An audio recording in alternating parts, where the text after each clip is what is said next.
ठीक है. Good evening, everyone, and very, very warm welcome to our CSI Connect program.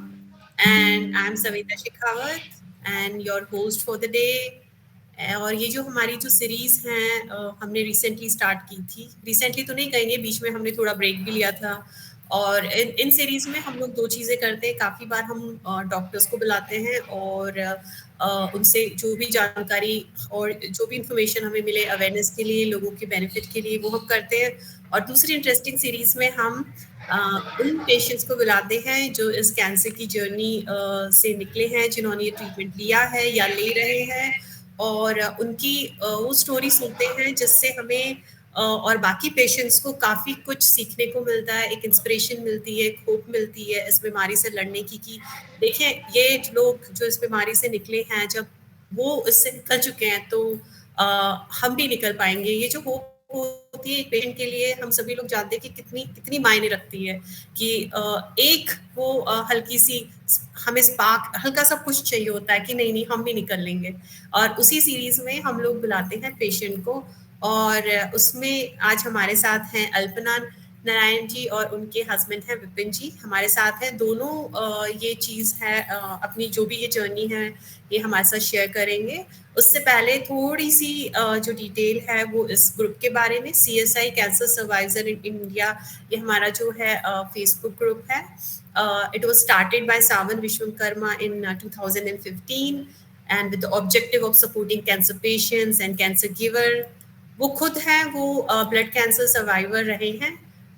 बाद में मेहुल ने उन्हें ज्वाइन किया, अमित ने किया, एंड इस ग्रुप को काफ़ी आगे लेके आए हैं. और आज हमारे साथ करीब 3,500 लोग हैं. पीयूष भाई भी हैं. पीयूष भाई का क्या है कि वो बैकग्राउंड में बहुत काम करते हैं, नाम आता नहीं है. He is one of the very active person. और इस जो ग्रुप का जो मोटिव है वो इसमें हम नॉट जस्ट इंडिया, इंडिया से बाहर भी काफ़ी लोग हैं जो इसका हिस्सा हैं. और इसका जो मोटिव है ग्रुप का है लोगों को साइकोलॉजिकल इमोशनल सपोर्ट देना उन कैंसर पेशेंट्स को, और उन्हें मोटिवेट करना, awareness, one minute, yes, awareness फैलाना इस बारे में, लोगों को अवेयर करना कि क्योंकि क्या होता है, जैसे ही हमें पता चलता है इस तरह की डिजीज हो गई है, we are like go here and there, कुछ भी करते हैं लोग, कुछ भी राय देते हैं, आधी सच्ची आधी झूठी, फ्रॉड, पता नहीं, दिमाग समझ में नहीं आता कि करना क्या चाहिए. तो लोगों को अवेयर करना कि किस तरह के ट्रीटमेंट अवेलेबल है, कौन सी डायरेक्शन उनको मिल सकती है. और cancer advocacy, research, government support, थोड़ा इसमें हम लोग अभी धीरे धीरे काम स्टार्ट कर रहे हैं. और सोशल स्टिग्मा, कैंसर का नाम सुनते ही एक रहता है कि अगर लोगों को बताया तो क्या होगा, किसी को पता चला तो क्या होगा. तो सोशल स्टिग्मा पे भी हम लोगों की कोशिश है कि काम किया जाए. और develop economic and matrimonial avenues, ये भी एक हमारा मोटिव है जिस पे हम लोग स्टार्ट कर रहे हैं काम. और मेक, जैसा कि मैंने कहा, लोगों को ऐसे अवेयर करना कि वो फ्रॉड में ना फंसे कि किसी ने क्या कुछ भी कह दिया, को किसी भी तरह का ट्रीटमेंट, आपका कैंसर ट्रीटमेंट ये कर लें वो कर लें ठीक हो जाएगा, और हम जो स्टैंडर्ड ट्रीटमेंट्स हैं उसको छोड़ के कहीं और ही लग जाते हैं. तो उसको भी काफ़ी हद तक उस पर भी हम लोग काम करते हैं. And create a social movement to accept cancer as disease, empower its early diagnosis and improve quality of lives of patients and survivor. तो बैक टू जो नॉर्मल आते हैं ना, वो भी बहुत इंपॉर्टेंट है. सिर्फ कैंसर एक बार हो गया, उसके बाद की लाइफ में नॉर्मलसी में आना वो भी उतना ही मायने रखता है. तो ये सब चीज़ें हैं, ये सब इस ग्रुप का मोटिव है, और हम लोग सब इसमें साथ में हैं. And back to today's session. Alpana ji, आपके बारे में वैसे हमने बताया कि आप यूरिन कैंसर पेशेंट हैं, रही हैं, उससे ज़्यादा मैं अभी कुछ नहीं बताऊंगी. आप खुद अपने बारे में बताइए कि कैसे आपका जो डायग्नोसिस हुआ, कैसे आपका इनिशियली रिएक्शन था, और क्या चीज़ें थी जो आपको मुश्किलें, बहुत परेशानियों का सामना करना पड़ा, क्या चीज़ें थी जिनसे उनको आपको बहुत फ़ायदा हुआ. मैंने बस कुछ लाइनें बोली हैं, बाकी आप जैसे चाहें अपनी जर्नी शेयर करें. Very very warm welcome, please. Yeah. Hi, hello everyone. Like ये मेरा first time है, so I'm sharing, I'm explaining everything about me. So like जैसे सबसे पहले तो 2009 में मेरी मदर इन लॉ को लंग कैंसर डिटेक्ट हुआ था. तो उस टाइम पे लाइक उनको शुरुआत खांसी से हुई थी, क्योंकि खांसी हो रही थी काफी दिनों से और वो जा नहीं रही थी. वो वो चल रही थी, तो हम लोग ने इनिशियली जो जनरल फिजिशियंस को बताते हैं, वो जनरल फिजिशियन को बताया, कुछ दिन एंटीबायोटिक्स और ये कोर्स चले, देन फिर हम लोग स्पेशलिस्ट के पास गए थे जो चेस्ट के लिए जो रहते हैं वो लोग। तो जो हम डॉक्टर के पास गए थे, उनका डायग्नोसिस ऐसा था, इट कुड बी टीबी और कैंसर। सो उन्होंने इनिशियली इसकी टीबी की ट्रीटमेंट स्टार्ट की। और उस टाइम पे हमारे एक भैया ही हैं, जो यहाँ पे डीन है अभी तो, कैंसर हॉस्पिटल में डीन है। उनके पास जाने का मतलब, हम लोग डर रहे थे उस टाइम पे उनके पास जाने को, कि वहां जाएंगे और इनको कैंसर बता देंगे वो। तो हम लोगों ने वो चीजें भी, एक डर उस टाइम पे बहुत ज्यादा था। डर अभी भी था, बट उस टाइम पे हम लोग उसको फेस नहीं करना चाहते थे। हम लोग सोच रहे थे कि काश ये टीबी निकले और वो ठीक हो जाए। तो 3 महीने टीबी की ट्रीटमेंट चली, और उसके बाद में उनकी हालत काफी, टीबी की ट्रीटमेंट उनको बिल्कुल सूट नहीं की, क्योंकि वो टीबी था ही नहीं, उनको कैंसर ही था। सो फाइनली हम लोग गए भैया के पास में और एफएनएसी वगैरह कराया, एंड देन उन्होंने बोला कि it's advance stage cancer, lung cancer. और उनको विपिन बताना चाहेंगे वो ज्यादा, क्योंकि विपिन ने ज्यादा वो किया है उसमें। एक्चुअली जब डायग्नोस हुआ था उनको कैंसर, जैसा बताया अल्पना ने कि टीबी और कैंसर के बीच में एक डिसीजन लेना था उनको कि ट्रीटमेंट हम किस लाइन ऑफ ट्रीटमेंट क्या रहेगा, फर्स्ट टीबी का रहे या ये। तो हम लोग जैसे यही सोच रहे थे कि काश ये टीबी ही निकले। और जो भैया है हमारे डॉक्टर रमेश आर्य, वो उन्होंने उनके पास जाने की मतलब मेरी हिम्मत ही नहीं हुई थी, टू बी वेरी ऑनेस्ट, कि मैं उनके क्लिनिक के बाहर जाके सारे जितने मेरे पास में डॉक्यूमेंट्स थे या टेस्ट की रिपोर्ट्स थी, मैं उनके क्लिनिक के बाहर जाके वापस आ गया था। मतलब मैं इतना उस वक्त डरा हुआ था कि यार ऐसा ना हो कि यहाँ पे जब हम डिस्कस करें और कैंसर निकले, उनको कैसे हम करेंगे, कुछ बहुत सारी चीजें आ रही थी मन में। तो एक डर बहुत ज्यादा था, जो बाद में हमको लगा कि नहीं यार, हमको डरना नहीं था इससे और इसको फेस ही करना था।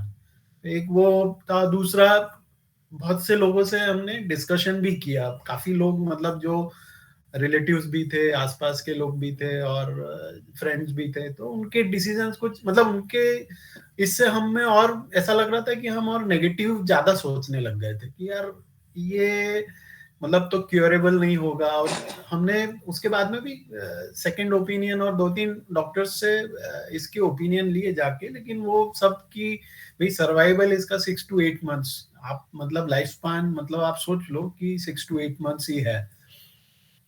तो इसमें और हम डिसीजन लेने लायक स्थिति में ही नहीं थी कि अब कि क्या करना है 6 to 8 months, अब क्या मतलब कि या तो ट्रीटमेंट हम उसको कंटिन्यू करें, कैसे करें। लेकिन फाइनली फिर वो एक थोड़ा हम सेटल डाउन हुए चीजों को लेके, और फिर हमने डिसाइड किया कि नहीं, हम इसका ट्रीटमेंट तो हम लेना ही है। मतलब 1 आध महीने हमको थोड़ा इन सब चीजों में डिले हुआ, लेकिन हमने ट्रीटमेंट के लिए आगे बढ़े। और फर्स्ट ईयर उनका काफी पेनफुल था। जैसा टीबी का उनको कुछ भी जो ट्रीटमेंट था वो सूट ही नहीं हुआ, और वो बेड रिडन हो गई थी एक टाइम पे।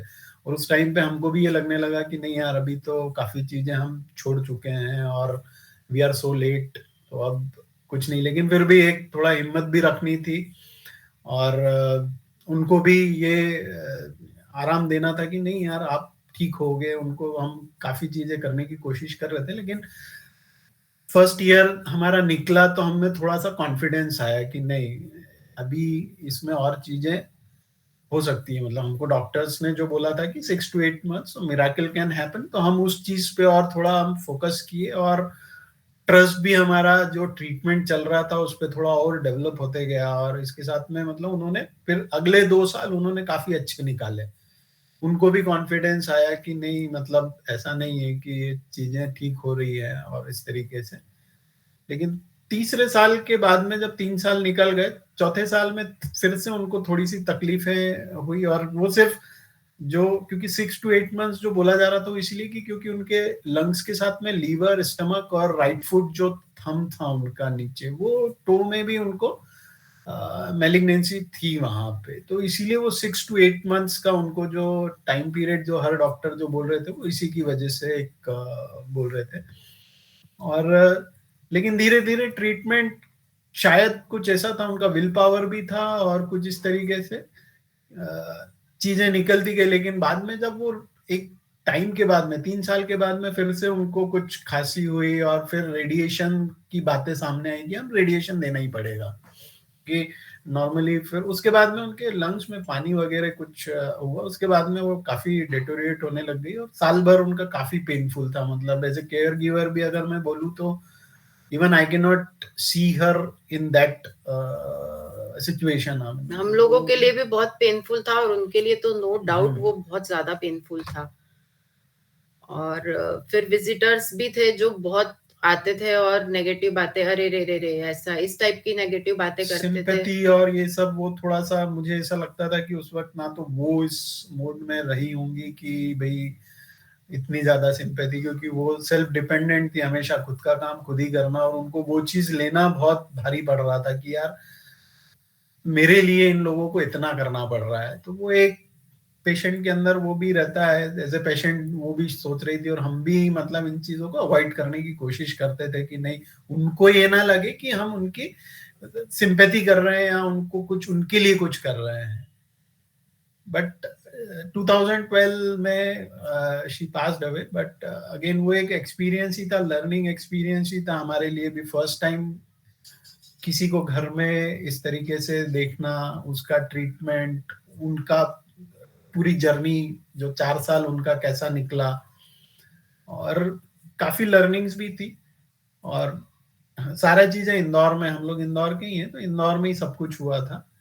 और क्योंकि 6 to 8 months बोला था, ऑप्शन भी नहीं थे कि कहीं बाहर जाके, उन्होंने बोला कि नहीं कुछ होगा नहीं। तो वो भी एक हमको एक सेकंड थॉट आया भी था कि हम कहीं बाहर जाके कुछ ट्रीटमेंट ले सकते हैं, चाहे बॉम्बे में टाटा मेमोरियल का एक थॉट था उस वक्त। लेकिन अगेन वो सिचुएशन और कंडीशन और इस टाइप से तो हमको भी लगा कि इंदौर में ठीक है ट्रीटमेंट इस तरीके से हो सकती है। और लेकिन वो एक फेज था जो निकला, लर्निंग एक्सपीरियंस थे कि हम भाई नेगेटिव जो हम सोच रहे थे हमें नहीं सोचना चाहिए था उस वक्त में, कितना ज्यादा नेगेटिव और पॉजिटिव रह के उसको एज ए चैलेंज कैसे फेस करना था। वो टाइम पे शायद हम उसको उस तरीके समझ नहीं पाए, थोड़ा देर से समझ में आया। एग्जैक्टली।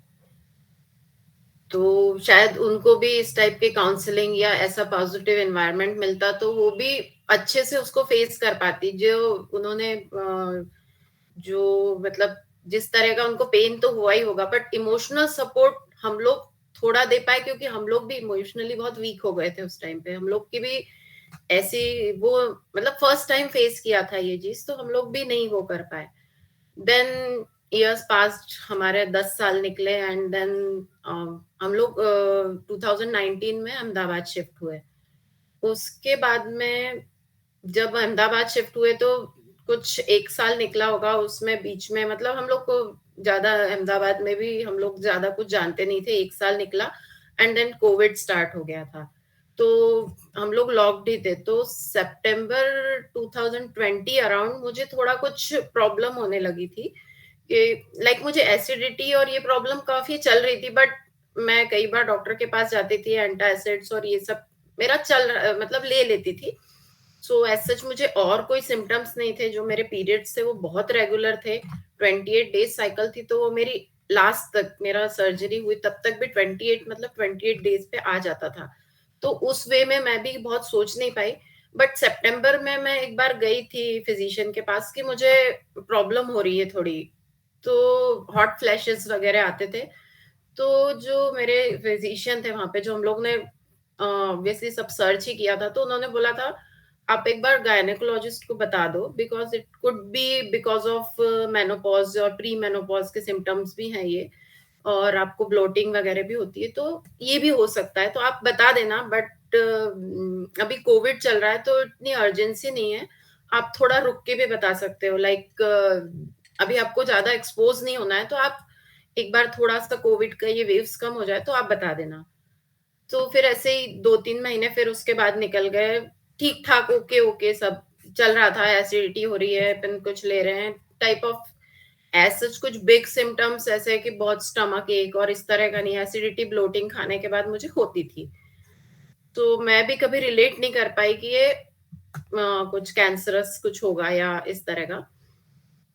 फिर 2021 मेरे लिए एकदम अलग निकला। मैं 4th ऑफ जनवरी को ही मुझे स्टार्ट हो गया था प्रॉब्लम, मुझे फीवर आया था और खांसी हो रही थी थोड़ी। तो फिर हम लोगों ने, अब उस टाइम पे तो डॉक्टर्स अलाउ नहीं कर रहे थे विजिट, तो टेलीफोनिक कंसल्टेशन हुआ हमारा, तो उन्होंने बोला आप सबसे पहले सिटी स्कैन कराओ। उनके भी उन्होंने अपने रूल्स बना रखे थे कि आप सिटी स्कैन कराओ, तो ये आपका चेस्ट क्लियर होता है तो फिर आप क्लिनिक विजिट कर सकते हो। तो सिटी स्कैन जब मैंने कराया तो मेरा चेस्ट और ये सब मेरा क्लियर था, बट जो रेडियोलॉजिस्ट था उसको, उसने मुझसे पूछा कि आपको कुछ लोअर एब्डोमेन में प्रॉब्लम है क्या? मैंने कहा मुझे एसिडिटी ब्लोटिंग रहती है। तो बोले नहीं मुझे कुछ दिख रहा है, आपको सोनोग्राफी करनी पड़ेगी। तो उन्होंने अपने रिपोर्ट में लिख दिया सोनोग्राफी एडवाइज, उनको कुछ इमेज या कुछ लाइक दिख रहा था वहां पे, नॉट क्लियर, क्योंकि चेस्ट का सीटी स्कैन हो रहा था तो नीचे वाले एरिया का कुछ ऐसा शेडो या कुछ दिख रहा था। तो फिर वेरी नेक्स्ट डे हम लोगों ने सोनोग्राफी कराई, तो उसमें देखा कि एक 25 सेंटीमीटर का तब बड़ा एक ट्यूमर है पेट में, सिस्ट है आपके। और अब अहमदाबाद में थे हम लोग, तो हमारे पास में लाइक हम लोग वहां पे किसी को नहीं जानते थे ना, हम लोग डॉक्टर से, जैसे इंदौर में है, मुझे गायनेकोलॉजिस्ट को बताना है तो मेरे पास 4 गायनेकोलॉजिस्ट के नाम ऑलरेडी है, क्योंकि मैं यहाँ पे काफी सालों से रह रही हूँ, तो मुझे पता है कि मुझे किसको बताना है। बट फॉर्चुनेटली विपिन की एक फ्रेंड है जो इसरो में डॉक्टर हैं, उनसे फिर हमने कंसल्ट किया कि हमको सोनोग्राफी में ऐसा आया है तो हम लोग गायनेकोलॉजिस्ट में किसको बताएं, तो उन्होंने फिर वहां पे गायनेकोलॉजिस्ट को दिखाने के लिए सजेस्ट किया। हम लोग गए वहां पे, तो उन्होंने सेम डे बोल दिया कि ये तो ऑपरेट कराना पड़ेगा। तो फिर वही 4th 5th 6th आ गया था, 6 जनवरी। फिर नेक्स्ट डे हम लोग ऑपरेट कराना पड़ेगा, तो डॉक्टर लीना जो विपिन की फ्रेंड है, उन्होंने अपने सारे कॉन्टेक्ट, सारे जो भी है नॉलेज जो भी है, क्योंकि वो अहमदाबाद में ही है और डॉक्टर है तो उनका नॉलेज काफी ज्यादा है उसमें, सब कुछ से उन्होंने अपना सर्च करके हमको बेस्ट डॉक्टर कौन है, बेस्ट सर्जन कौन है, वो सब बताया। और वेरी नेक्स्ट डे हम लोगों ने उनको विजिट किया। विजिट किया तो उन्होंने लाइक बोला नहीं, अभी तक हमको बोला नहीं था कि ये कैंसर है, बट हाँ उन्होंने ये थोड़े हिंट दे दी थी कि इट कुड बी कैंसर। और जब हम लोग ने पहले गायनेकोलॉजिस्ट को विजिट किया था तो उन्होंने बोल दिया था कि इतना बड़ा सर्जरी तो ऑन्को सर्जन ही करते हैं, जनरल सर्जन नहीं करते हैं। फिर हम लोग गए, तो डॉक्टर लीना ने हमको जाइडस हॉस्पिटल का बताया, वहां पे डॉक्टर आवा देसाई करके हैं सर्जन, वो उनको 40 इयर्स का ऑन्को गायनेक का मतलब सर्जन का एक्सपीरियंस है उनका सर्जरी का, और काफी अच्छी हैं वो। तो हम लोग उनसे मिले तो उन्होंने मुझे बोला कि आप कल एडमिट हो जाओ। उन्होंने हमको एक दिन भी सोचने का टाइम नहीं दिया, उन्होंने बोला आप कल सुबह आओ। हम लोग गए थे शायद 7th को वहां पे, और 7th को हम लोग ने बताया उनको, उन्होंने मेरी सोनोग्राफी की रिपोर्ट्स देखी और उन्होंने कहा कल आप सुबह आओ, एमआरआई कराओ, सारे जो भी टेस्ट होते प्री ऑपरेटिव वो सारे कराओ और आप कल ही शाम को एडमिट हो जाओ। एक दिन भी सोचने का टाइम, मैंने कहा आप मंडे को करा सकते हैं प्लान करके, तो उन्होंने बोला सोचना क्यों है, कराना है और ये कल ही करा, आपको कल ही एडमिट होना है, परसों आपका ऑपरेशन है। सो वेरी नेक्स्ट डे हम लोग 8 को गए वहां पे, सारे जो भी है दिन भर हमारी सारी प्रोसीजर हुई और शाम को मैं एडमिट हो गई थी। और 9 तारीख को अराउंड 9 घंटे ऑपरेशन चला मेरा और सक्सेसफुल था, it was successful, cytoreductive surgery थी वो। और उसके बाद में फिर लाइक उस टाइम पे मुझे कुछ भी नहीं आइडिया था क्या चल रहा है, जो भी फेस किया इन लोगों ने फेस किया, विपिन ने और मेरी डॉटर। मम्मी पापा नहीं थे, उनको हमने तुरंत बुलाया, मम्मी पापा मेरे उज्जैन में थे, तो 7 को ही हमने उनको बुलाया कि आप अभी के अभी आ जाओ, कोई ऑप्शन ही नहीं है। तो वो लोग सुबह निकले, मैं मुझे एडमिट होना था उसके जस्ट पहले, मतलब मैं उतना वेट कर रही थी कि वो घर पे आ जाए और मैं निकलूं एडमिट होने के लिए, तो मैं उनका बाहर अपने घर के वहां पे डोर के वहां चेयर पे बैठ के वेट कर रही थी कि मम्मी पापा आएंगे और मैं उनसे मिलके निकलती हूँ। तो बाकी का ऑपरेशन वाले डे पे जो भी फेस किया इन लोगों ने फेस किया, क्योंकि मुझे कुछ भी आइडिया नहीं था क्या चल रहा है, क्या रिक्वायरमेंट्स है वहां पे। और फिर विपिन कुछ शेयर करना चाहेंगे उसके बारे में? कोविड का टाइम था वो, तो वहाँ हॉस्पिटल में भी पेशेंट के साथ में सिर्फ एक ही इसको अलाउ कर रहे थे वो लोग, कुछ प्रोटोकॉल के तहत में। तो इनको सुबह 8:30 बजे अंदर ओटी में लेके गए थे। एंड मैं बाहर ही, वहाँ एक रूम था, वहाँ पे मुझे बिठाया गया था कि इन केस जब और पूरा हॉस्पिटल क्योंकि कोई नहीं था, सुनसान था बिल्कुल, एक बहुत डरावना सा एक काइंड ऑफ सीन भी था वो, क्योंकि अंदर ही इनका ऑपरेशन चल रहा था। और करीब 12 साढ़े 12 बजे के आसपास में मुझे बुलाया गया कि क्योंकि उन्होंने ओवेरियन और वो सारी चीजें निकाली थी। करीब कुछ नारियल जो रहते हैं ग्रीन वाले नारियल, काफी बड़े साइज के, वो दो कुछ ऐसे लाके रखे थे उन्होंने सामने। और काफी चीजें भी और थी जो टू बी ऑनेस्ट मुझे देख के ही घबराहट हो गई थी, और समझ में भी नहीं आ रहा था कि ये क्या बोल रहे हैं, क्या है। लेकिन सिर्फ उन्होंने इतना बोला कि जितना हमको आंखों से दिख रहा था वो सब हमने निकाल दिया है। और बोले ऑपरेशन तो अभी ठीक है, लेकिन बोले ये, क्योंकि वो भी सरप्राइज थे कि बोले इनको कुछ प्रॉब्लम नहीं हो रहा था क्या, क्योंकि ये जो साइज है और इसके हिसाब से तो मतलब सिम्टम्स और ये कुछ भी ऐसा कुछ हो नहीं रहा था। बोले हमने पहली बार इतना ऐसा साइज का ये देखा है, और इस तरीके से हमने कहा कि नहीं ऐसा कुछ था नहीं। और उसके बाद में 12:30 बजे के बाद में मुझे ऐसा लग रहा था कि अब हाँ ठीक है, अभी तो हो गया है, सब निकल गया है, तो अब she will be just come out of the OT, और ऐसा कुछ लग रहा था।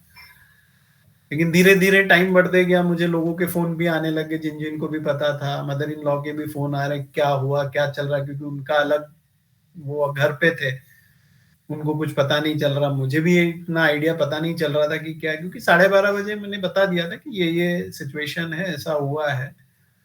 और फिर उसके बाद में धीरे धीरे टाइम निकलते गया, और वो टाइम मतलब 6:30 के बाद में ये बाहर आई ओटी से।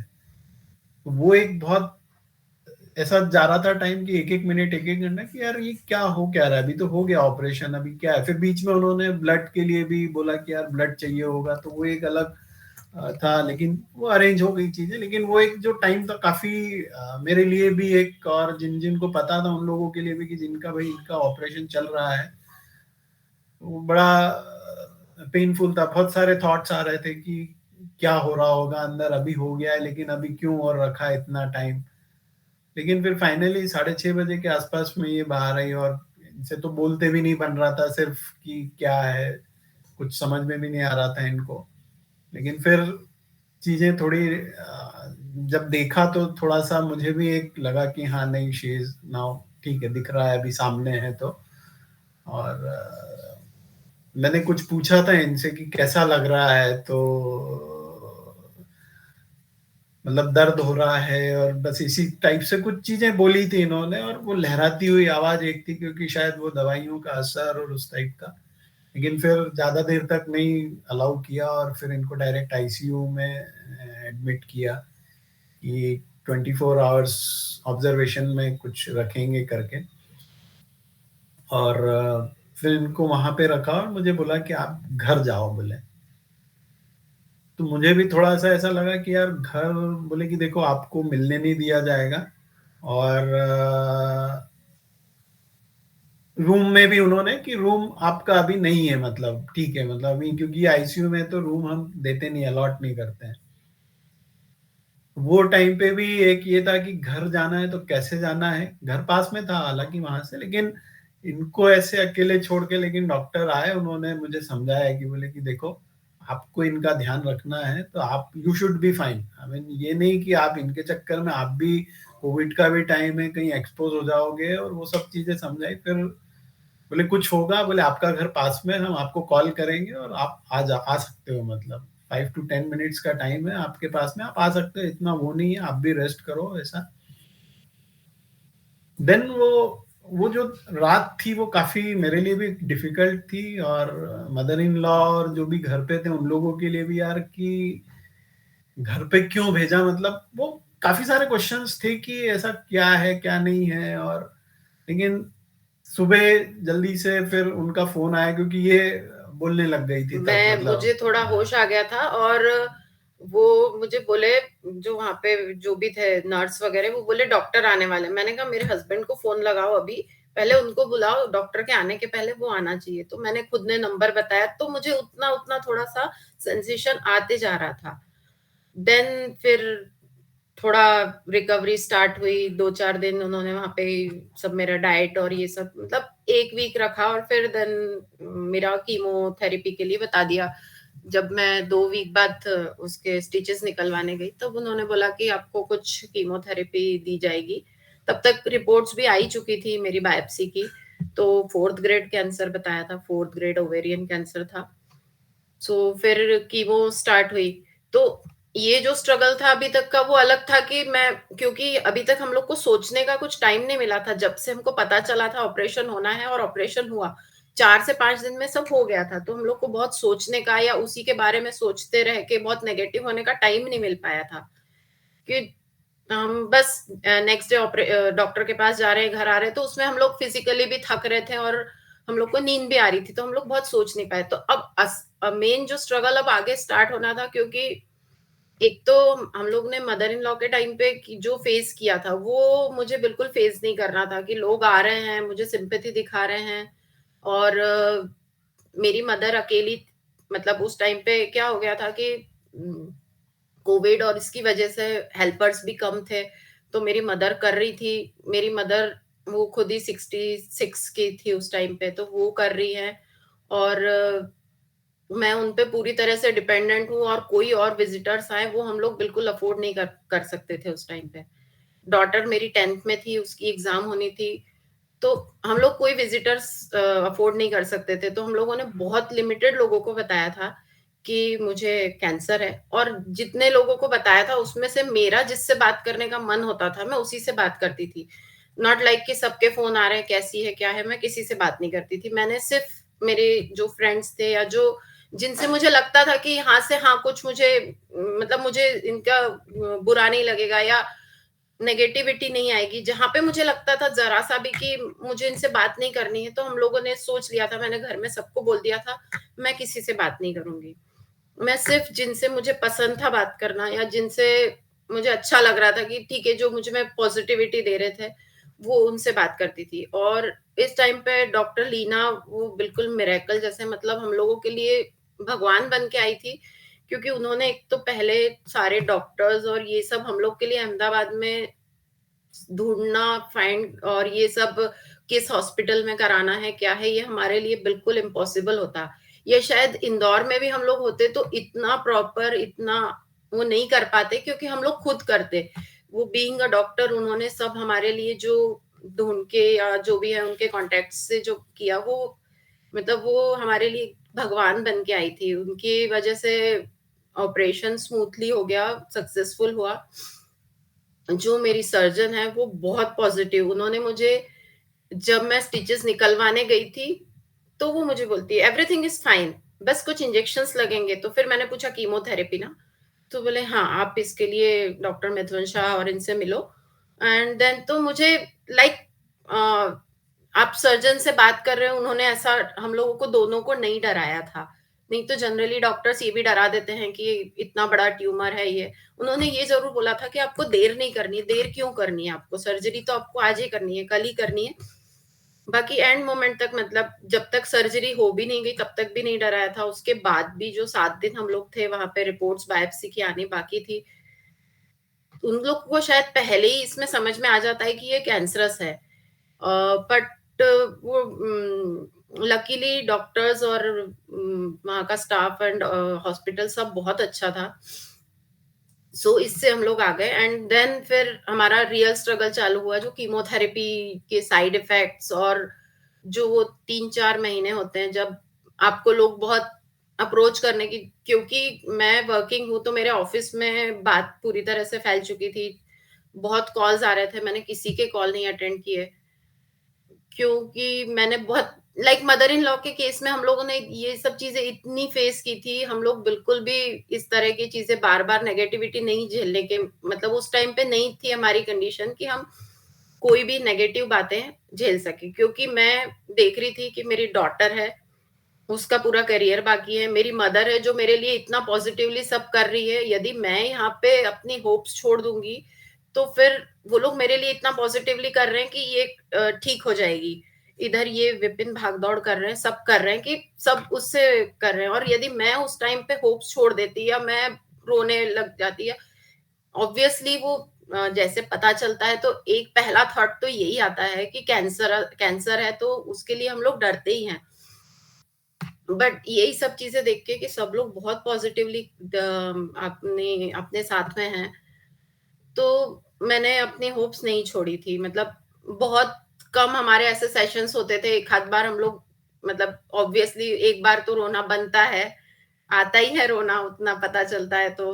बट फिर धीरे-धीरे मेरे लिए ट्रीटमेंट और ये जो चल रहा था उससे ज़्यादा पेनफुल मेरे लिए ये था कि मेरी मदर को मेरा सब कुछ करना पड़ रहा था। मैं बाथरूम तक भी अकेले नहीं जा पा रही थी और वो मेरे लिए बहुत पेनफुल था। इसलिए मुझे उससे जल्दी बाहर आना था।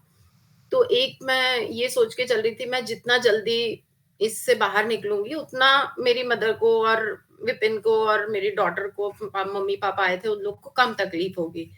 तो वो सोच के मैं उसको पॉज़िटिवली ले रही थी। बाकी कीमोथेरेपी के तो साइड इफ़ेक्ट्स होते ही हैं, लाइक बहुत सारे मतलब चलते रहते। तो 2 या 3 मेरी कीमो हुई थी और उतने में मेरी डॉटर को कोविड हो गया। अब मेरी डॉटर को हुआ, उसके बाद विपिन को हुआ और मुझे भी हो गया कोविड। तो इन डॉक्टर लीना ने इन दोनों का ट्रीटमेंट कर रही थी, पर मेरे लिए उन्होंने मना कर दिया था। उन्होंने बोला था कि आपके लिए तो अल्पना के लिए तो कोई स्पेशलिस्ट को आप दिखाओ क्योंकि एक तो इनकी कीमो चल रही है, इम्यूनिटी बहुत कम है और मेरा डी डाइमर भी ज़्यादा बढ़ा हुआ आया था, तो मुझे एंटीकोगुलेंट भी मतलब फिर बाद में हम लोगों ने जो फिजिशियन जो भी थे, हम लोगों ने वहाँ पे पता चला किससे करवाना है, उसमें भी हम लोग को काफ़ी एक तो मेन स्ट्रगल ये था कि अहमदाबाद हमारे लिए इतना नया था कि हमको कुछ भी सोचना है, कुछ भी किसी भी तरफ जाना है, तो हम लोग को हर चीज़ खुद से सर्च करनी पड़ रही थी। तो एनी हाउ डॉक्टर चिराग चौबटिया करके हैं, उनका ट्रीटमेंट मैंने कोविड के लिए लिया। अब मुझे एंटीकोगुलेंट के इंजेक्शंस लगने थे। कोई नर्स, कोई वार्ड बॉय, कोई कुछ नहीं मिल रहा था, कोई आने को तैयार नहीं था। और जब मेरा कोविड डिटेक्ट हुआ तो सबसे पहले मुझे सबने यही बोला कि आप तो हॉस्पिटल में रूम बुक कर लो पहले से क्योंकि इनको तो हॉस्पिटलाइज़ करना ही पड़ेगा।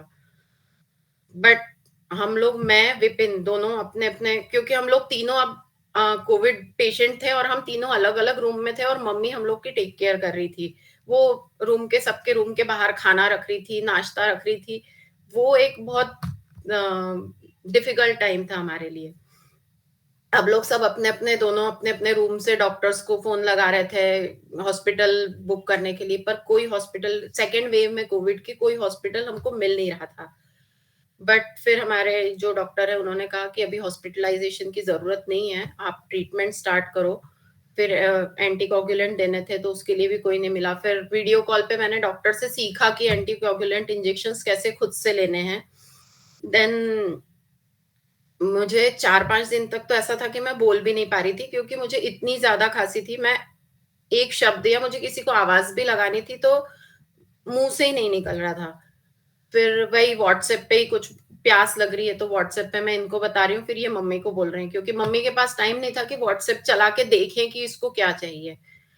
तो इस तरह से वो भी एक फ़ेज़ निकला फिर और कीमोथेरेपी की मेरी 6 साइकल्स हुई थी और जैसे मैं वहाँ जाती थी कीमो के लिए डे केयर में, तो मैं देखती थी कि वहाँ पे लोग 4 या 5 घंटे में फ्री हो रहे हैं और मुझे 8 घंटे मुझे लग रहे हैं। टोटल मैं शाम को 7-8 बजे फ्री होती थी। तो शायद मेरा जो वो था डोज़ था वो भी हाई डोज़ था। कार्बोप्लेटिन दिया था मुझे उस टाइम पे। क्योंकि मेरा फर्स्ट कीमो के बाद ही मेरे सारे बाल ऑलमोस्ट सारे बाल चले गए थे। और मेरे साइड इफ़ेक्ट्स में लाइक मुझे वॉमिटिंग वगैरह टाइप नहीं हुआ था कुछ बट मुझे साइड इफेक्ट्स में मेनली मेरे पूरे सिर पे रेड रेड रैशेस और फुंसियां हो गई थी और कॉन्स्टिपेशन मेनली ये था। तो धीरे धीरे फिर जब ये मेरी छह साइकिल्स खत्म हुई उसके बाद हम लोग इंदौर शिफ्ट हो गए, विपिन का ट्रांसफर हो गया। फिर धीरे धीरे चीजें इम्प्रूव होती गई and then now I am here. मैं आपकी अर्चना जी, जब भी आप जैसे ही आपने स्टार्ट किया ऐसे लग रहा था कि आप जब ये अपनी चीजें शेयर कर रहे हैं हम भी आपके साथ हैं और ये फील कर पा रहे हैं कि आप किन चीजों से गुजर रहे हैं। मतलब एक तरह से अपनी जर्नी अपनी उसमें भी चले गए कि कितना मुश्किल होता है उस समय, और वो हमारे रजिस्टर हो जाती है एक एक डेट, उस दिन ये हुआ, इस दिन ये हुआ, वो वक्त ऐसे बीता। और मतलब आज जब हम उस बारे में सोचते हैं तो खुद भी हैरान होते हैं कि हम उस चीज से निकले कैसे। तो मतलब मैं खुद आपके साथ शायद उन पलों को जी रही थी इस वक्त जब आपने ये मैं आपको देख रही थी, आपके जो एक्सप्रेशन से मेरा ध्यान था कि आपके काफी हाँ, मतलब मैं उन्हीं चीजों पे जा रही थी, उन्हीं क्षणों पे कि आप कैसा फील कर रही होंगी। जैसे विपिन जी ने बताया उनके सामने लेके आए नारियल की साइज, वो जैसे भी डिस्क्राइब कर रहे थे तो वो कहीं ना कहीं हम लोगों ने भी वो पल जिए हैं, तो उससे रिलेट कर पाना और खुद भी एकदम उस जगह पे चले जाते हैं कि कैसी रही होगी ये चीजें मुश्किल ही रही होंगी, आसान तो नहीं होती हैं। लेकिन और फिर आपकी मदर का मतलब अपने लोगों के लिए जीना, आप वहां से एक स्ट्रेंथ गेन करते हो कि मेरी माँ है, मेरी बेटी है, मेरे पति हैं और इनके लिए मुझे चीज से बाहर निकलना है। तो यहाँ से आपकी जो स्ट्रेंथ है, एंड ऑफ कोर्स विपिन जी के बारे में मैं सोच सकती हूँ, जैसे भी उन्होंने बताया कि रात को उन्हें आपके छोड़ के तक आना उनके लिए इतना मुश्किल था कि वो, तो दोनों की जो बॉन्डिंग होती है, कहते हैं ना असली में जो एक दूसरे के प्रति जो अचानक से उस टाइम ख्याल आता है कि आप कितने इंपॉर्टेंट हैं एक दूसरे के लिए। तो कभी कभी तो लगता है कि इस तरह की चीजें आपको आपकी बॉन्डिंग भी स्ट्रॉन्ग कर देती है। तो नेगेटिव तो ठीक है, आप एक जगह कह रहे थे कि रोना तो बनता है, रोना क्यों नहीं बनता, मैं तो कहती हूँ जी भर के रो, उसके बाद में back to the track, treatment लो खत्म कर, रोना तो आएगा ही ना, ऐसी कोई खुशी वाली बात तो हुई नहीं है जिंदगी में कि आप बोलो हाँ हाँ हाँ बिल्कुल अब तो सब सही है। नहीं, रोना आएगा, रोइए, दिल को हल्का करिए, आगे बढ़िए, फिर आ रहा रोइए, दिल को हल्का करिए, आगे बढ़िए। आई थिंक परफेक्टली फाइन है, रोने में कोई बुराई नहीं है। और आप आपकी माँ, I mean salute to her, जैसे वो आपके साथ सपोर्ट में रही हैं, और आपकी डॉटर, आपके हस्बैंड की जो स्टोरी सुनी उससे पहले उन्होंने, आप लोगों ने जो अपनी मदर इन लॉ की बात बताई, उन्होंने जब जो भी ये सब चीजें हुई होंगी, कहाँ का इफेक्ट कर रही होंगी, मतलब समझ सकते, हम लोग सभी समझ सकते हैं इस चीज को। लेकिन आप देखिए आपकी आपकी जो बीमारी है ये एक ऐसी नहीं है कि बहुत इनिशियल कुछ था, काफी चीजें मुश्किलों से भरी थी, साइज आप बता रहे हैं, आपकी सर्जरी जो आप बता रहे हैं। तो मुझे पर्सनली लगता है कि ये लोगों को आप बहुत इंस्पायर करने वाली है आपकी जर्नी, आपकी स्टोरी, और लोग इससे काफी मोटिवेट होने वाले हैं कि हम don't lose the hope, just let's fight भी नहीं बोलेंगे, मतलब अपना कहते हैं ना लगा देना कि हमें तो पूरी कोशिश करनी है, भगवान ने एक एग्जाम दिया, हमें तो एग्जाम्स अच्छे से लिखना है, पास फेल होना उनके हाथ में है, वो वाली बात है। तो मैं तो बहुत आई एम रियली टच्ड, आपने जो भी चीजें शेयर करी, और हमारे आज बहुत सारे पार्टिसिपेंट्स हम लोग, मैं देख रही हूँ कि अराउंड 17 हम लोग हैं। तो कोई भी आप में से अगर कुछ, क्योंकि अगर मैं आई थिंक एक को कवर करना शायद मुश्किल हो, लेकिन आप में से कोई कुछ स्पेशली अल्पना जी से कहना चाहता है या पूछना चाहता तो प्लीज गो अहेड। हाँ नेहा। हाय, अल्पना दी की स्टोरी सबसे पहले जैसे ही स्टार्ट करी, वैसे सबसे पहले एक फीलिंग जो आई थी कि अल्पना दी और उनके हस्बैंड की जो बॉन्डिंग है एक ट्रू लव स्टोरी की तरह। जो अब पहले का एक्सपीरियंस तो अभी इतनी बातें नहीं हुई, लेकिन जो ट्रीटमेंट के दौरान उनकी मदर का और इनके ट्रीटमेंट के दौरान जो मतलब उनके हस्बैंड का जो रोल है, वो एज अ केयर गिवर के साथ इतनी ट्रू स्टोरी जो उन्होंने बताई है, इतनी अच्छी बॉन्डिंग लग रही थी कि दोनों एक दूसरे के लिए एक made for each other couple, सबसे पहला। और दीदी की जो जितनी भी उन्होंने स्टोरी शेयर करी है वो बहुत ही वंडरफुल है। उन्होंने सबसे अच्छी जो चीज़ है अपने एक्सपीरियंस इतने अच्छे बताए कि दूसरे लोगों को एक हिम्मत मिलेगी कि जो चीज़ें उनके साथ फेस हुई है उन्होंने इतना ईज़िली उससे बाहर आई हैं, तो कोई भी आ सकता है। तो बेस्ट विशेस दीदी आपके लिए, आगे के लिए भी, कि आप हमेशा ऐसे ही हँसते रहें। और थैंक दीदी यू। गिटार बेस्ट बहुत अच्छा बजाते हैं, सही है। तो हम एक सेशन ज़रूर करवाएँगे, दीदी को गिटार सुनना भी चाहेंगे उनसे। ये टैलेंट शो नहीं रख सकते जिसमें जो गिटार कर रहा है, गिटार सुचांकी जैसे लोग जो डांस मूव करना चाह रहे हो, आई थिंक एक टैलेंट। हाँ, वो तो बहुत दिन से पेंडिंग है, उसमें मतलब बहुत सारे और स्पेशली सबसे पहले ही जो ये इनोवेशन हुआ था, वो मेहुल भैया के ऊपर हुआ था, वो रैंप वॉक करेंगे, उसके बाद एक-एक करके सब लोग करेंगे अपना टैलेंट शो। न्यू ईयर पे करते हैं हम लोग, डेफिनेटली न्यू ईयर पे यही करते श्योर, श्योर। बिल्कुल, बिल्कुल करते हैं। I am in. हैं। ओके, चलो thank thank you you, Neha. Thank Anuradha you. जी, मैं आपको भी देख रही हूँ, आप कुछ कहना चाह रहे हैं? आई थिंक हाय अल्पना। है दीदी। एक ही बार, एक या दो बार ही मिल पाई हूँ अल्पना से, बट आज पूरी स्टोरी सुन पाई। तो ब्रेवो, आप दोनों आइडियल कपल हैं, लवली बॉन्डिंग। और बोथ ऑफ यू, मतलब गॉड ब्लेस यू, जितना तुमने सफर किया वो सब। और आई फील कि अब हम लोग जुड़े हुए हैं। तो अल्पना की, आप लोगों को एक बात बताना चाहूंगी कि शी इज ऑल्सो थिंकिंग कि आप संगीनी के साथ जुड़ करके वो बहुत सारे लोगों की सेवा करना चाहती हैं, और इस ग्रुप के साथ मिलके बहुत सारी चीजें करना चाहती हैं।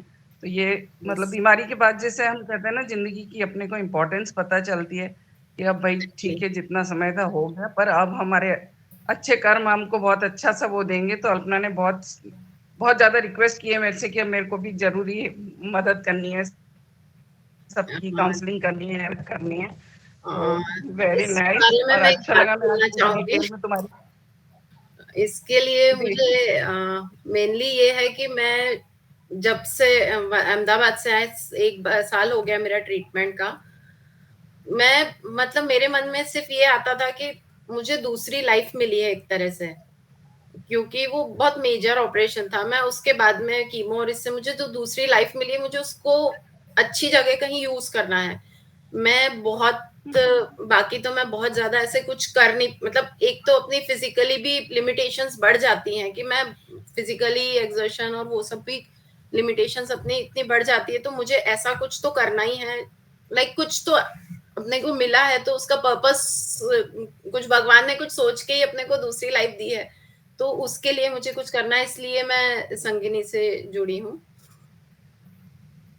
हाँ। आई थिंक ये सबसे बड़ी चीज है जो आपने अपने आप को कहा है कि मुझे कुछ तो करना ही है, और यही हो रहा है कि अपने अपने ऐसे एक्सपीरियंस को कहीं किसी अच्छी चीज के लिए लगाना, और ये ट्रस्ट में ये हमारी अपनी हीलिंग होगी, आप और खुद अपने आप को अच्छा फील कराएंगी। एंड हाँ, सुचांकी, आप, मेहुल जी मेहुल, आप कुछ कुछ बोल बोलना रहे चाह हैं? रहे थे। हाँ। या हाँ मेहुल बोलिए। तो पहले तो कांग्रेट्स अल्पना जी एंड नितिन जी को कि you been very brave and you fought it out, and आपके मॉम को सल्यूट ऑफ कोर्स। मेरा एक क्वेश्चन ये था कि now you are out of the cancer, and what changes have you made आपके लाइफस्टाइल में? आपने कुछ चेंजेस किए हैं क्या, या आपके डाइट में या आपने, if you could share that with the people here who are going through it. Basically क्या होता है कि ज्ञान देने वाले काफ़ी लोग आ जाते हैं, जैसे ये करो, ऑनको डाइटिशियन और ये वो। I am a survivor, I don't believe in all that, but have what changes have you made that you would like to recommend to others? Mainly जैसे डाइट वाइज देखो तो मैं घर का सब खाती हूँ, बाहर का भी खाती हूँ, but mostly process food, Chinese और bakery items, buns, cake, breads, ये सब नहीं खाती हूँ। और मुझे खाने का ऐसा है कि मैं कुछ भी खा लेती हूँ, मुझे जो सामने मिल जाता है, बना बनाया मिल जाता है, तो मैं खा लेती हूँ। मतलब मेरे खाने के बहुत ज्यादा टेंट्रम्स पहले भी नहीं थे, तो वो मेरे लिए डाइट चेंजेस कोई बहुत मेजर प्रॉब्लम नहीं रही। बाकी मैं घर का बना हुआ सब खाती हूँ, और लाइक बाहर का भी खा लेती हूँ, बाहर जाते हैं तो वही पनीर एंड ऑल एवरीथिंग खा लेती हूँ। बाकी मेनली चाइनीज और प्रोसेस्ड फूड, कोल्ड ड्रिंक्स, ये सब तो मैं बिल्कुल नहीं पीती हूँ। Okay, yeah, I would like to recommend something to you from my yes. experience. तो मैंने क्या किया कि after my I am stage 4 throat cancer survivor, मेरे लैरिंग्स पे ट्यूमर था। And okay. So after my cancer I change my life style, like kind of ठीक से सोना वगैरह सब वो बेसिक करने लगा। और I mainly change to lot of vegetables and fruits. तो मैं दिन में सैलड का बोल एक भर के खाता हूँ, और एक मुझे फ्रूट्स अच्छे नहीं लगते तो मैं स्मूदी बना के ऐसे 5-6 जार्स बना के रखता हूँ फ्रिज में, मतलब रोज एक जार पीता हूँ स्मूदी का, डेली, ये मेरा रूटीन है। और हल्दी वाला दूध मैं रोज रात को ज़रूर पीता हूँ, because turmeric is a very good cancer fighter, berries are very good cancer fighters. So if you could add that to your diet, nothing, मतलब जो आप खा रहे हो उसके साथ में अगर आप हल्दी वाला दूध तो ज़रूर लेना. उसमें कोई बिल्कुल. कोई मतलब उसका साइड इफेक्ट तो है नहीं, तो कोई हर्ज नहीं है. That would definitely help. It is a good cancer fighter. Hmm. And exercise जितना आपसे हो पाए, आज आज अगर आप थोड़ा चल सकते हो तो चलिए आप. वो बहुत ज़रूरी है एक्सरसाइज करना. I think that keeps your immune system active. And या एंड एक्सरसाइज तो मैं करती हूँ, योगा करना स्टार्ट किया था मैंने इसके बाद हमारे में. यहाँ और पे ग्रुप में योगा टीचर है, we do have yoga sessions, recording भी है. And you can, Anu ji हैं. yeah, she is very good and helpful. So definitely, yeah, again, congrats on your victory and wish you very very healthy life आगे. Thank you so much. Thank same you. To all of you. Suchanki, आप भी कहना चाह रहे हो? हाँ हाँ, no no, सबने इतना कुछ बोल ही दिया है तो. बट विद दिस जो कोविड वाला भी मेंशन किया था, वो तो दैट जस्ट गोज अनरजिस्टर्ड, मतलब वो तो अलग ही स्ट्रगल था. और उसके साथ I want compliment her that she has come out so beautifully out of this journey. मतलब अभी इतना समय भी नहीं हुआ, बट अगर देखा जाए तो इतना कुछ हो गया, लाइफ चेंजिंग एक्सपीरियंसेस. और जो इसे सीख के आगे बढ़ता है, इट शोज इन हर, मतलब एकदम अलग, that's a beauty of it. Like she has emerge out of it so beautifully. तो मुझे बस वो कॉम्प्लीमेंट भी करना था साथ में. बाकी कॉन्ग्रेचुलेशन, सब तो अच्छा होगा ही होगा, बिकॉज इतनी पॉजिटिविटी बनाकर रखी है. एंड ऑफ कोर्स एक्सपीरियंस सब लोग लर्न करते हैं, पॉजिटिविटी वाली चीज देखा, अपनाई, और कितने अच्छे से हुई. तो वो तो जो भी मिले उसको बताओ कि नहीं, this is the goal, this is the ultimate thing. जितना नेगेटिव रहोगे, नेगेटिव होगा ही होगा, पॉजिटिव रहोगे तो यू सी कितने अच्छे हो गए हो हम सब. तो वो चीज को बना के रखना है. तो ये चीज मुझे बताना, कॉम्प्लीमेंट करनी थी. Thank you. Good, thank you Suchanki. Pradeep ji, आप कुछ पूछना Yes. चाह रहे हो? Yes. पहले तो अल्पना जी, बहुत बहुत आपकी स्टोरी इंस्पायरिंग है. आप परफेक्ट कपल हो. बहुत अच्छा लगा आपके सुन के. मुझे ये बात बोलनी थी कि मेरी माँ को 3rd स्टेज ओरियन कैंसर है. अभी उनके 3 केमो, साइकोरेडियोएक्टिव प्लस हाईफेक्स सर्जरी और 3 केमो, ये प्रोटोकॉल था. और अभी 24 को ही लास्ट केमो कंप्लीट हो गया. तो डॉक्टर अभी मुझे उन्होंने कहा है कि ओलाफेरिव स्टार्ट करना है. उनका ब्राका टेस्ट निगेटिव आया, लेकिन एचआरडी पॉजिटिव आया है. तो डॉक्टर, मेरे जो ऑन्कोलॉजिस्ट है वो बोले कि ओलाफेरिव और बेओसिजुमैब हम स्टार्ट कर सकते हैं. लेकिन जो ओलाफेरिव है, it's very costly, near about 1 month की उसकी प्राइस 1,25,000 है. वो बोले कि आपको 2 साल मतलब 30 लाख के करीब बजट जा रहा है. मैंने बोला कि इट्स सो एक्सपेंसिव, बिकॉज अभी सर्जरी और इसके लिए अभी तक मतलब 9 to 10 लाख रुपए खर्चा हुआ है हमारा. और अभी ये बहुत ही एक्सपेंसिव. तो मैं दो तीन ऑन्कोलॉजिस्ट के पास गया, जस्ट सेकंड ओपिनियन. तो एक ऑन्कोलॉजिस्ट ने मुझे कहा कि आप सिर्फ ब्राका आपका निगेटिव है तो ओलाफेरिव का पॉइंट ही खत्म होता है, आप सिर्फ बेओसिजुमैब शुरू करो. दूसरे ऑन्कोलॉजिस्ट के पास गया तो वो बोले आपको ओलाफेरिव लेना ही चाहिए, नहीं तो आप उन्होंने मुझे रुकापेरिव का ऑप्शन दिया. रुकापेरिव नियर अबाउट 45,000 के करीब आता है 1 मंथ की. तो उन्होंने रुकापेरिव का ऑप्शन दिया है. तो इसी चीज में बहुत मैं एक्चुअली थोड़ा सा कंफ्यूज था. पुणे में ट्रीटमेंट चल रही है सह्याद्री हॉस्पिटल में. तो इसी बात मैंने ग्रुप पे भी डाली थी. तो मुझे एक कमेंट आई थी, उन्होंने कहा कि गुड़गांव दिल्ली के पास वहाँ प्रिया तिवारी नाम के एक ऑन्कोलॉजिस्ट है मैडम. तो वहाँ ओलाफेरिव फ्री ट्रायल बेस पे चल रही है. अभी उनसे मेरी बात चल रही है एक्चुअली, उनको रिपोर्ट भी भेजे. उन्होंने कहा कि आप ऐसे फीड बैठ रहे इसमें, लेकिन आपको हर 28 दिन गुड़गांव आना पड़ेगा. मैंने कहा अभी तो मतलब अभी तो ट्रीटमेंट खत्म हुई है, माँ की कंडीशन मतलब पुणे से गुड़गांव आने की इतने तो 28 दिन के लिए नहीं आ सकता मैं. अभी वीडियो कॉल पे अपनी मीटिंग अरेंज कर सकवाते तो अच्छा रहेगा. फिलहाल उन्होंने मुझे मंडे का कल कॉल करने को बोला है. अगर ओलाफेरिव वह फ्री ट्रायल पे मिलती है तो ठीक है, नहीं तो मैं रुकापेरिव अभी शुरू कर रहा हूँ. और दूसरे डॉक्टर ने और एक ओपिनियन लिया था मैंने. तो डॉक्टर बोले कि आप बेओसिजुमैब और ये ऑप्शन के लिए रखो, इन केस अगर रिकरेंस होता है तो आप केमो और बेओसिजुमैब लीजिए. आप अभी सिर्फ रुकापेरिव तो शुरू ही कीजिए उनको. इससे अब बहुत कंफ्यूजन था कि एक्चुअली क्या डिसीजन लेना है, क्योंकि तीनों ऑन्कोलॉजिस्ट ने अलग-अलग बताया। फिर मैं मेरे ऑन्कोलॉजिस्ट के पास गया जिनके पास मेरी ट्रीटमेंट है, तो उन्होंने तो मुझे ये कहा था कि ओलाफेरिव और बेवोसिलजुमैब भी हमारे गाइडलाइन में है। अगर आप नहीं इतना अफोर्ड कर सकते तो आप रुकाफेरिव भी शुरू करो उनके। ऐसा कुछ एक्सपीरियंस आपका रहा है क्या अल्पना जी? मेडिसिन आई थिंक एक्चुअली क्या है, मेरा ब्रेका नेगेटिव आया था। फिर मेरे जो मेडिकल ऑन्कोलॉजिस्ट थे डॉक्टर मिथुन शाह, हमने पूछा भी था उनसे कि पहले उन्होंने जब मेरी सर्जरी हुई थी और ये सब टेस्ट नहीं हुआ था ब्रेका वगैरह, तो उन्होंने बोला था कि टारगेटेड थेरेपी और ये वो, तो हम लोगों ने बाद में पूछा था कि टारगेटेड थेरेपी का क्या रिक्वायरमेंट है क्या, तो बोले नहीं अभी ब्रेका नेगेटिव आया है तो ऐसा कोई रिक्वायरमेंट नहीं है। तो मेरा उसके बाद से अभी कुछ नहीं चल रहा है। बट हाँ, इनका कमेंट पढ़ के मैंने खुद ने सोचा था कि मैं वहां जाके मेरा एक बार डॉक्टर से पूछूं कि क्या इस तरह की कुछ रिक्वायरमेंट है क्या मेरे केस में, क्योंकि एचआरडी भी इनका नहीं हुआ। मेरा एचआरडी भी नहीं हुआ है। अच्छा, तो इनका कमेंट पढ़ के मैं खुद ही सोच रही थी कि मैं अपने डॉक्टर से एक बार ये सब चीजें पूछ लूं। आई थिंक हमारे, क्योंकि ये फोरम मोस्टली पेशेंट का है और किसी का अगर एक्सपीरियंस नहीं है तो शायद आपको उस तरह से गाइड ना कर पाए। आपके आई थिंक फेसबुक पे अगर क्वेरी है और कोई भी इस बारे में जानकारी रखता है तो जरूर आपको गाइड करेंगे। अमित भाई भी नहीं है, पीयूष भाई आपको कुछ अगर इसके बारे में आइडिया तो मे भी आप बोल सकते हैं। एक्चुअली ये प्रोटोकॉल इतना, मतलब अभी मैं इतने पेशेंट्स के कांटेक्ट में नहीं आया इस टाइप के, तो ये प्रोटोकॉल जैसे अगर ये इनका नेगेटिव आ रहा है ब्रेकी, तो आई थिंक उनका जो पहले वाला जो ऑन्कोलॉजिस्ट है ना, वो उनको सही गाइड कर रहा है, ऐसा लग रहा है मेरे को। मतलब जो ट्रीटिंग डॉक्टर है वो। तो और आप, हाँ जी, क्या पूछ रहे थे? हाँ नहीं पीयूष भाई आप बोलिए। हाँ, तो बस वैसे आप उनके ट्रीटिंग डॉक्टर के साथ जाना चाहिए, क्योंकि सारी चीजें मतलब डिपेंड करती है अपना ट्रीटमेंट करने का कंफर्ट लेवल, मतलब पैसा, मतलब फाइनेंस भी है, जहाँ पे ट्रीटमेंट ले रहे हैं वो भी हमें कितना कंफर्टेबल है, जगह भी, ट्रैवलिंग, ये सब देखना, और physical condition of the patient is very important.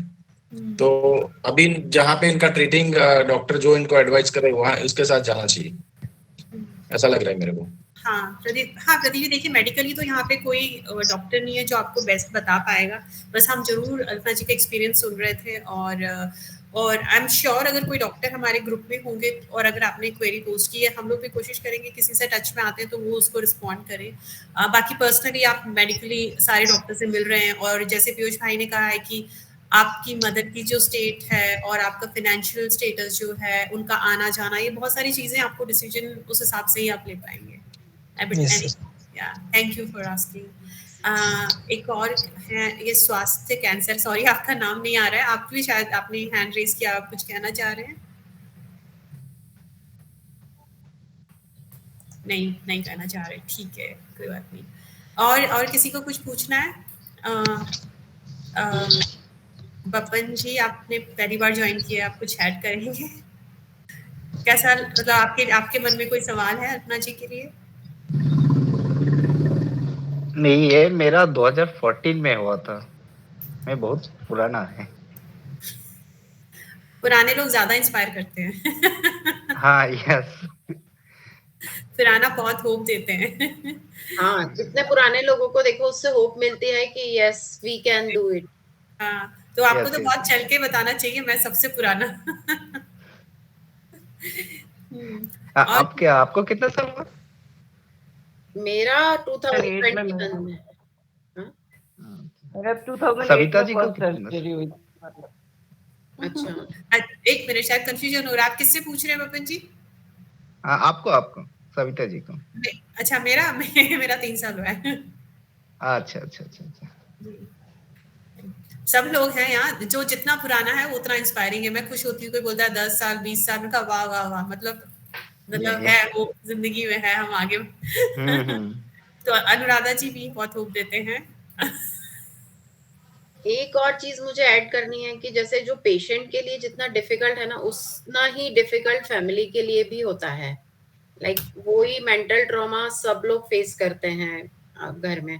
Patient तो फिर भी क्या है, फिजिकली उसको तकलीफ हो रही है तो वो मेंटली उसका ध्यान फिजिकल अपनी प्रॉब्लम्स में चला जाता है। बट जो देख रहा है, जो आपका केयर गिवर है, उसका ध्यान पूरा इसी में रहता है, तो वो एक बहुत डिफिकल्ट रहता है केयर गिवर्स के लिए। बिल्कुल, बिल्कुल, ये बात तो ये हम सभी जानते हैं और वी आर वेरी ग्रेटफुल कि हमें ऐसा सपोर्ट सिस्टम मिला, हमारे आसपास के जो लोग भी थे, चाहे हमारे स्पाउस हों, बच्चे हों, मदर जो भी थे, आई थिंक वो बहुत इम्पोर्टेंट रोल है उनका। एक जाने से मतलब आज का ये खत्म करने से पहले सेशन एक सवाल विपिन जी के लिए। विपिन जी, हमने नेगेटिव बातें बहुत करी कि ये हो गया, वो हो गया, इतनी मुश्किल आई, इस पूरे एक्सपीरियंस में अच्छा क्या हुआ? आप कुछ शेयर करेंगे? आपको क्या लगा कि ये जो है बहुत पॉजिटिव चीज निकल के आई और ये इस वजह से ये हमारी जिंदगी में बहुत अच्छा बदलाव हुआ? एक ये था अच्छा, मतलब क्या? अच्छा विपिन जी, हाँ फिर से बोलिए, फिर से बोलिए। सॉरी, नेम कंफ्यूजन हो गया। मैं विपिन जी अल्पना जी के हस्बैंड थे, उनसे पूछ रही थी। ओ अच्छा अच्छा, ओके ओके। जी हाँ विपिन जी। एक जो पॉजिटिव चेंज मैं देख रहा हूँ अभी इनमें कि बिफोर ये जो स्टेज निकला है, इसके पहले जो ये थी और अभी जो है, ये पहले मतलब डिसीजन लेने में ये काफी हिचकिचाती थी किसी भी चीज में, और अभी ये ऐसा है कि ये मुझे करना है, मतलब वो फाइनल हो जाता है कि नहीं अभी मुझे ये करना है। तो जो भी डिसीजन ले रही है, और लाइफ को ऐसा लगता है कि अभी ये इन्होंने जीना शुरू किया, लेकिन पहले ये था कि दूसरों के लिए करे जा रही थी कि ठीक है इनके लिए ये करना है, इसके लिए ये करना है, उसके लिए, अपने लिए बहुत ज्यादा नहीं सोचती थी और अपने लिए कम सोचती थी, मतलब अगर इस तरीके से मैं बोलूं। लेकिन अब ये है कि सबके साथ में कि नहीं मुझे भी ये करना है, मुझे लाइफ में भी है ये चीजें और करनी है, तो ये उनपे ज्यादा फोकस है और उसी को टारगेट कर रही है। मतलब ये अभी ये नहीं देखती है कि ठीक है मुझे ये है, ठीक है ये चल रही है चीजें साथ में, और लेकिन इसके साथ में मुझे ये सब चीजें भी करनी है। तो जैसे थोड़ा इंट्रोवर्ट काइंड ऑफ है ये, कभी स्टेज पे कभी जाके कभी परफॉर्म नहीं किया इन्होंने आज तक किसी के सामने जाके, इन्होंने क्या मैंने भी नहीं किया है, लेकिन इनके इसमें मैंने ये देखा है कि वो एक करेज आया है कि नहीं मुझे जाना है, सामने जाना है, स्टेज पे जाना है, चाहे वो ऑफिस का कोई प्रोग्राम हो चाहे किसी भी प्रोग्राम में, मतलब कभी ये पीछे ही रही है, लेकिन अब ये सामने खुद होके चली जाती है। वो एक पॉजिटिव चेंज दिख रहा है कि नहीं अभी मतलब वो चीजें आ रही है सामने।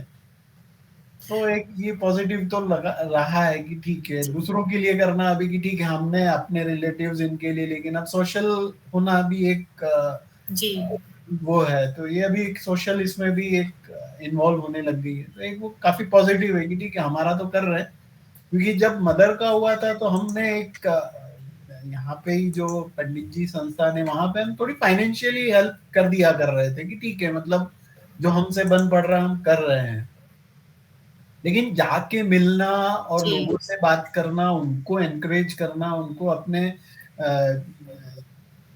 एक्सपीरियंस से, भाई हमारे एक्सपीरियंस से किसी को कुछ फायदा हो रहा है, तो वो सारे चीजें हमको कभी एक मौका नहीं मिला, लेकिन थ्रू संगीनी शायद अब ये मौका हमको मिलेगा। तो वो भी एक थोड़ा पॉजिटिव चेंज मैं देख रहा हूँ कि नहीं ठीक है हम लोगों के लिए भी हम कुछ कर पा रहे हैं यहाँ पे।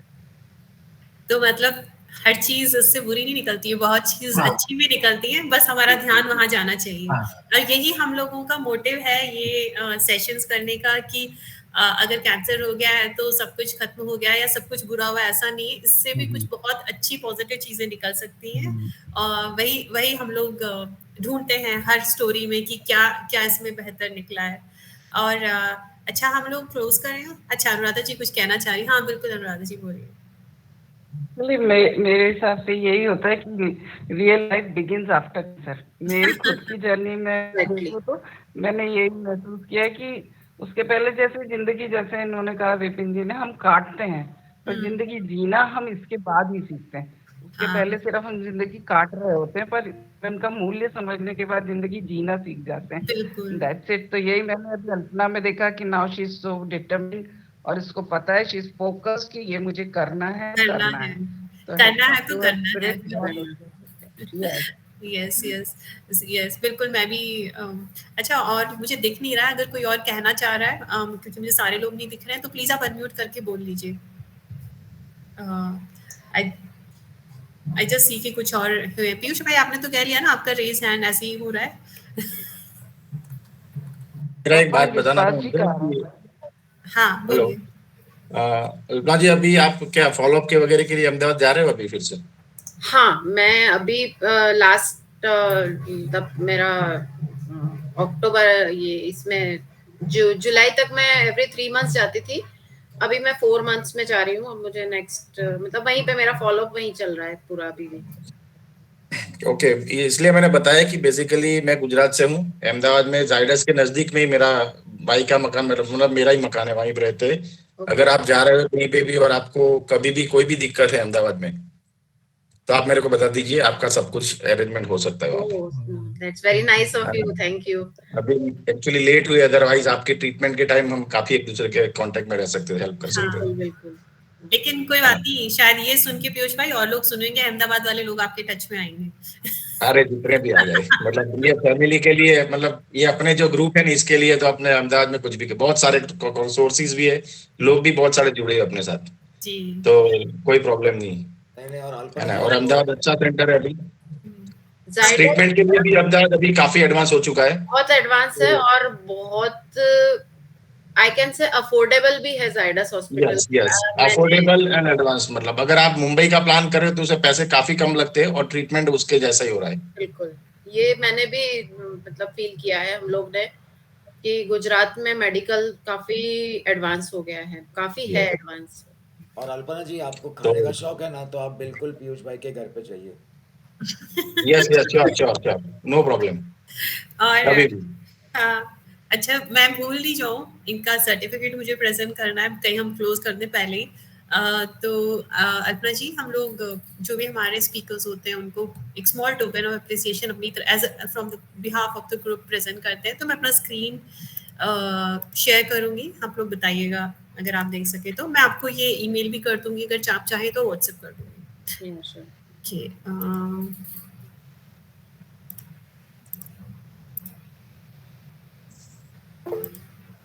आपको स्क्रीन दिख रहा है? हाँ जी, बिल्कुल। ये आपके लिए है एंड आप फील फ्री, आप अगर चाहें तो अपने सोशल मीडिया जहाँ पे भी आप शेयर करना चाहें प्लीज करिए। और हाँ, ये था ये था कि हम लोग बातों बातों में चले जाएं और हमारा ये काम न रह जाए, इसलिए मैंने इसको शेयर कर लिया। और अभी जो मेहुल भाई ने रिकमेंडेशन दिया था ना डाइट का, मैं भी फॉलो करने वाली हूँ थोड़ा वो। और मेरी तरफ से एक एडिशन ये है कि ना घूमने में भी बड़ा वो रहता है। हाँ, बिल्कुल। एक और चीज डाइट में मैंने जो भी शुरू की है इसके बाद में, मैं सुबह रोज सोक ड्राई फ्रूट्स लेती हूँ, जो मैं पहले नहीं लेती थी, जस्ट बिकॉज वो एंटीऑक्सीडेंट्स हेल्पफुल रहते हैं। नहीं, और आपको आपके बॉडी को ना जो अच्छा फील होए ना, वो आप करिए। लाइक इट्स नॉट नीडेड कि अगर मुझे अच्छा लग रहा तो वो अच्छा ही होगा।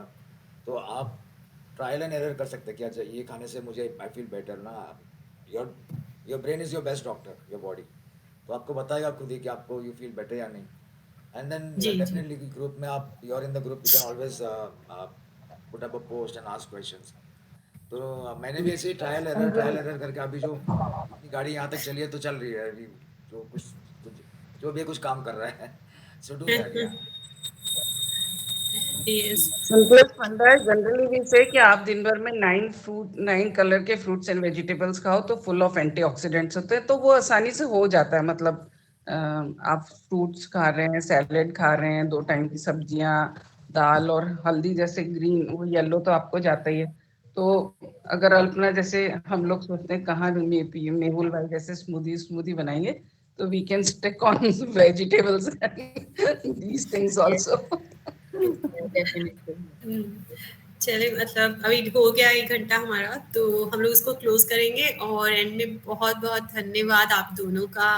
विपिन जी, आप मतलब पता नहीं, मुझे आपसे भी इंस्पिरेशन मिल रही है। अल्पना जी तो है ही, लेकिन जैसे आप इनके साथ खड़े रहे पूरे उसमें पूरी जर्नी में, डेफिनेटली मतलब यही है ना, फैमिली और अपने बिल्कुल के बिना कुछ नहीं कर सकते। कुछ नहीं है, मतलब कहते हैं फैमिली की जो असली वैल्यू है उसी टाइम समझ में आती है कि हाँ, हम लोग बातें जरूर करते हैं फैमिली, लेकिन वो जो वक्त निकलता है उस टाइम पे रियल फीलिंग्स, रियल इमोशंस हमारे, और एक स्ट्रॉन्ग बॉन्डिंग जो है। And God bless you both of you, भगवान आपको बहुत अच्छी सेहत दें और अपना हमेशा ख्याल रखें, और आप दोनों हंसते मुस्कुराते रहें। और अल्पना जी, जो आप करना चाह रहे हैं आप बिल्कुल करें। और हम सब लोग भी आपके साथ हैं इसमें, और आप चाहें तो हमें भी हेल्प कर सकते हैं संगिनी में, जहाँ आपको मौका मिले आप जरूर करिए। बिल्कुल बिल्कुल, मैं बिल्कुल हर जगह मैं हेल्प करना चाहूंगी, जहाँ जितनी मुझसे होगी मैं वहाँ हेल्प करूंगी। बिल्कुल बिल्कुल, आप मोस्ट वेलकम। एंड ठीक है, हम लोग फिर आज का क्लोज करते हैं। पीयूष भाई, हम मिलते हैं इसके बाद, एक बार क्लोज करके दोबारा मिलें। Okay okay. ठीक है, okay, thank you everyone. Bye, thank you.